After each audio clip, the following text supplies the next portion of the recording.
బంగారం అంటే ఇష్టపడని వారు ఉండరు. అయితే పసిడి ధర రోజురోజుకు గుట్టెక్కుతుంది.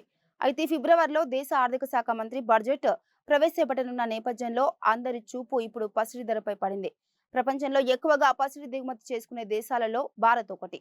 అయితే భారతదేశ ఆర్థిక శాఖ మంత్రి నిర్మలా సీతారామన్ ఫిబ్రవరి 1న ప్రవేశపెట్టనున్న బడ్జెట్లో పసుపు లోహంపై దిగుమతి సుంకాలు తగ్గుతాయని బంగారం మరియు ఆభరణాల పరిశ్రమ అంచనా వేస్తుంది. ఈ చర్య భారతీయ బంగారం ధరలను ప్రపంచ ప్రమాణాలకు దగ్గరగా తీసుకురావడానికి, అక్రమ రవాణాను అరికట్టడానికి మరియు డిమాండ్ను పెంచడానికి సహాయపడుతుందని అంచనా వేస్తున్నారు.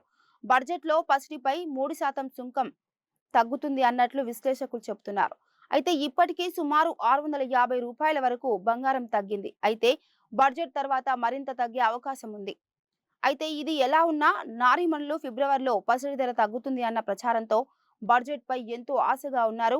అయితే చూడాలి మరి బడ్జెట్ భారతదేశ నారీమణులను ఏ విధంగా సంతోషపెట్టనుందని. బంగారం అమ్మే వ్యాపారులు కూడా ఫిబ్రవరి 1న ప్రవేశపెట్టనున్న బడ్జెట్ పైనే ఆశలు పెట్టుకున్నట్లు చెబుతున్నారు. పసిడి ధర తగ్గుతుందనే ప్రచారంతో దేశంలో అందరి చూపు బంగారం పైనే పడింది. మరి చూడాలి ఏం జరుగుతుందోనని. నారీమణులు ఆల్ ది బెస్ట్.